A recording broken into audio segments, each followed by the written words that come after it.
कि न नातो न पीछाण, क्याना तमे क्याना हमे। न नातो न पीछाण, क्याना तमे क्याना हमे। અને છતાંય જાગી જોતા વેણ જન્માંતરની પ્રીતળી।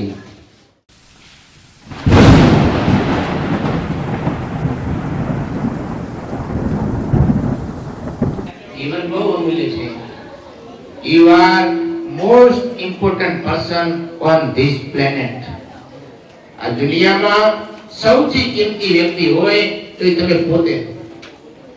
તમને ક્યારે ગયું? અને નમ્ર વિનંતી તો એટલી છે કે બહેનો જે બાલિકાઓ છે તે અહીંથી ગયા પછી તે લોકો એડમિશન લેતા નથી।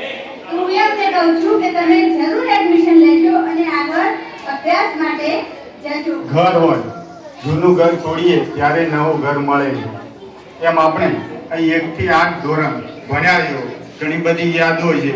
તમને અહીંથી છૂટા પડવાનું થોડો દુઃખ હશે, પણ આ પગથિયા તમે પસાર કરી ચૂક્યા છો, તો હવે નવું પગથિયું એટલે કે ધોરણ 9 ની અંદર તમારે પ્રવેશ મેળવવો પડશે। કોઈ પણ એક બાબત જે છે આગળ વધવા માટે આપણે જૂનું છોડી અને નવું અપનાવવું પડશે। તો અભ્યાસ વિદ્યા એક દિવસ તમારી પાસે આવી શકશે, પણ તમારો નક્કી ના રહે। પ્રાથમિક શિક્ષણનો અંત અને માધ્યમિક શિક્ષણની શરૂઆત છે।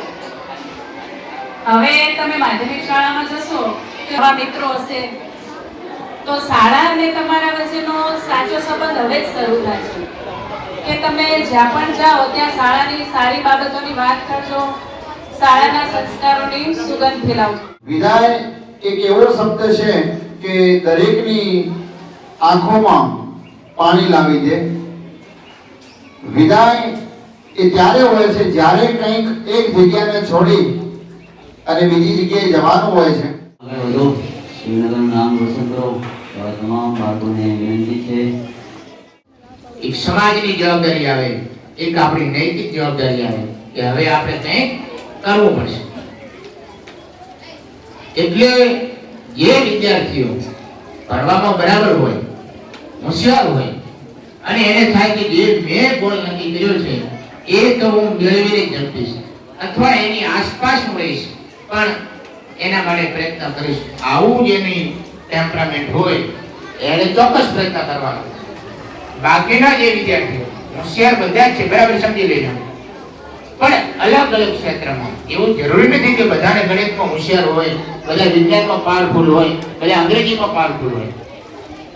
બની શકે કે તમે કલામાં પાવરફુલ હોય, તમારી પાસે કંઈક એવી સ્કિલ હોય એમાં તમે પાવરફુલ હો, તો તમારે એવી ચિંતા નહીં કરવી કે ભાઈ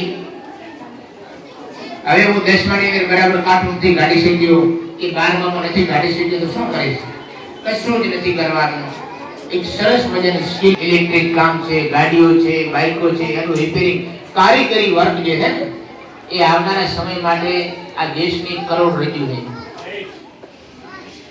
તો રહેશે આ લાગણીની શાળા, તમને યાદ તો રહેશે આજનો આ છેલ્લો મુકામ, યાદ તો રહેશે આ હસતા ચહેરા, કદાચ કાલે ભૂલાઈ જવાય પણ આંખોની છેલ્લી સલામ સાહેબ યાદ તો રહેશે। Thank you very much. શીખી દો, સ્ટેજ ઉપર તમે બોલતા તો શીખશો ને તો તમારી વાત છટા આવશે। તમે ગમે તેવો મોટો માહોલ હશે તો એની જે તમે તમારી વાત ધારદાર રજૂ કરી શકશો, અને અત્યારે જે રજૂઆત કરી શકે છે એ જ આગળ કરવાનું મન થાય। એટલે ફરીથી બધાને ખૂબ ખૂબ શુભાશીષ, ખૂબ શુભેચ્છાઓ, ખૂબ ભણો, ખૂબ આગળ વધો। मुसाफिर है हम भी, विषय पर हो तुम भी, किसी मोड़ पर फिर मुलाकात होगी।